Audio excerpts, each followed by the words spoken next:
I've been teaching inside for 9 years and have pretty much been doing education since I finished undergrad. So I often say I don't really have any other marketable skill. So if this education thing doesn't work out, I'll work at Staples and get some discounts on good pens. Always got to have that backup plan. I want to start with a quick question.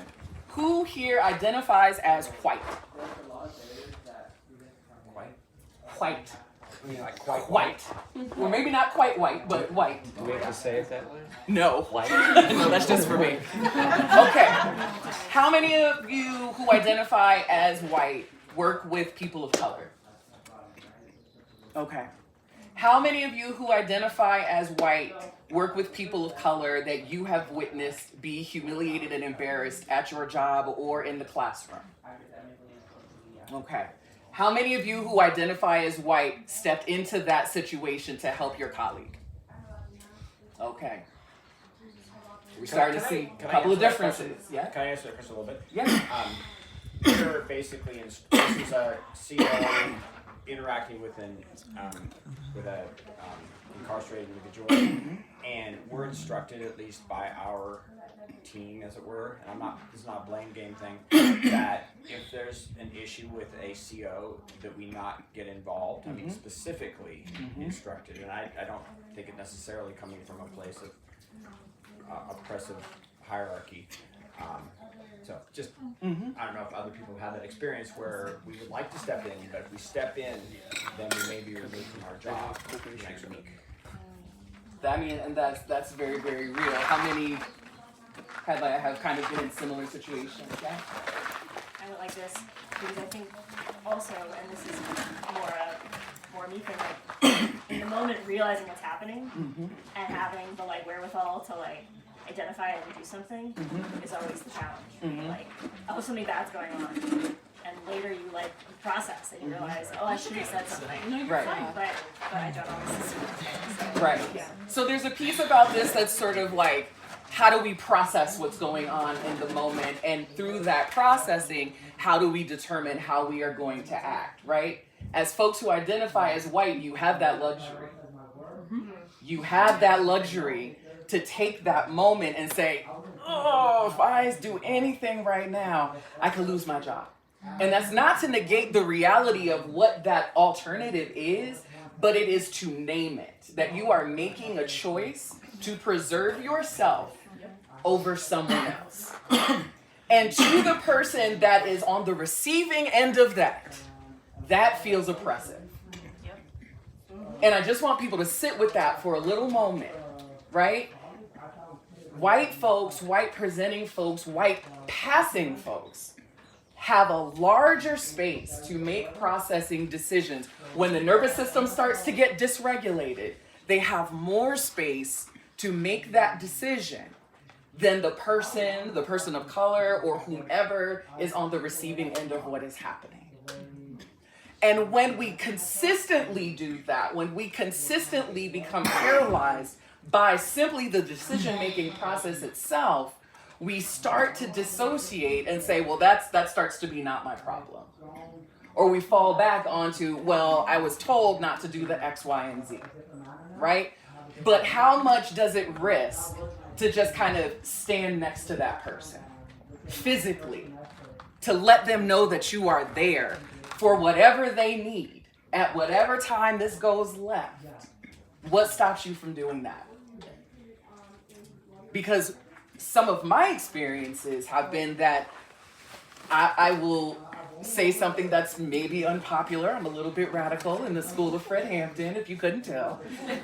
And a lot of times that really angers people because I can serve as a mirror to their bullshit.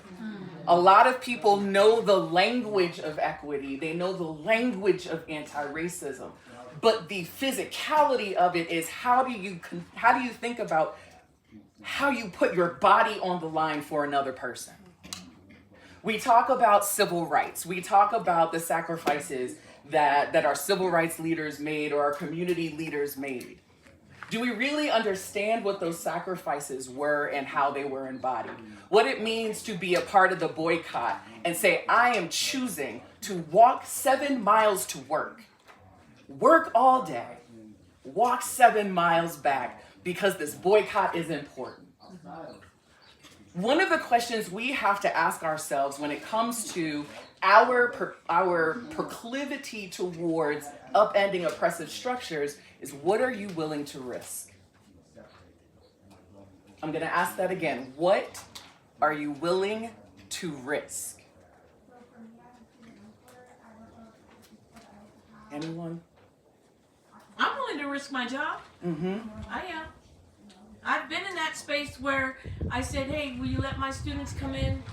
You mean those assholes? No, they're my students. Mm-hmm. Well, they're assholes to me. Well, you know what? This is my classroom. Mm-hmm. And so they're students to me. And so while we're here in my classroom, I would ask that you respect them as students. Mm-hmm. Okay, professor. Mm-hmm. Mm-hmm. And were your students able to see that? So there were there was a clerk in the room and another person in the room. The rest of my students hadn't been let in. Okay. But there were Latino students. Mm-hmm. And I do remember you said you grew up in Santa Cruz? Yes, ma'am. Okay. Mm-hmm. And so thank you for sharing that. Anyone else who is able to articulate when they think about the work that they do, what is it that you are really willing to risk for your colleagues and or for your students? Yeah. I'm glad you just said that, because so this is, I just recently became an administrator, and this is something that I've been struggling with. I haven't had to face the choice yet, but I know it will come someday, and I want to know what I'm going to do. Yeah. I'm willing to risk my job, and I am all for white bodies to the front. What I'm not willing to risk is if that makes the situation for everybody that I'm trying to stand in front of worse. That's what I'm not willing, and knowing when the risk is worth the reward is what I'm trying to navigate and calculate ahead of time, so that when the time comes, I make the choice that is actually going to serve, and not just be like, oh, look at me being white martyr, right? And then let all of the shrapnel hit them. You know what I mean? Like that's the calculation I'm trying to make, and I don't know what the right answer is. You know, the right answer, it is an excellent question, and I think that the right answer is certainly on an individual basis, right? Again, if we look historically and we look at something like the Underground Railroad, the folks who were stops along that path were risking their lives, their livelihoods, they were risking their families, they were risking backlash in the community. All of that, the destruction of their lives, because they knew that helping this person in their mind was more important than their life. Now, I'm not saying we have to walk into prisons like, I'm gonna risk my life for everybody. But we have to know each other individually where those lines are, so that we are also not expecting the wrong things from the wrong people. I don't want to expect that Kalinda is willing to risk losing her job if Kalinda is not in fact willing to risk losing her job, right? And so part of how oppression perpetuates itself is when we have these expectations of our allies that we don't make explicit. We then hold them to these expectations, and when they don't measure up, we feel a little bit oppressed by them, right? And we start to ask ourselves questions. Did I mistrust this person? Is this person really not who I thought they were? When in reality, we had not had the conversation about how far they're willing to go, right? Because there are going to be times when you are willing to go farther than someone else, and there are going to be times when you have to fall back. Here's an example. I run my own program in Connecticut, Second Chance Educational Alliance. It has been going since 2016. I have no boss, other than my board, and they're just like, girl, do what you want, it's fine. And so other than that body, I don't have anyone to answer to. I recognize the level of freedom that gives me. I can say what I want to say, and if there's backlash, it falls on me. It doesn't fall on Dr. Muhammad, it doesn't fall on Gia, it doesn't fall on Peter or Alec, it falls on me, and that's the way I like it to be. But that is not the case for most, if not all of you, who have ties to a higher ed institution that is partnered with an equally, because we like to think that universities and prisons are really different, and they in fact are very not.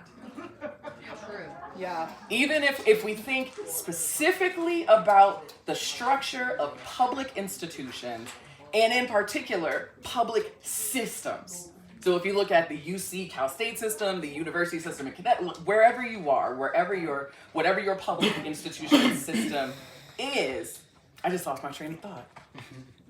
Not so It's just different. they're not so different from prison. Yes, they're not so different. Thank you. This perimenopause is beating my ass. So I just also want to share that.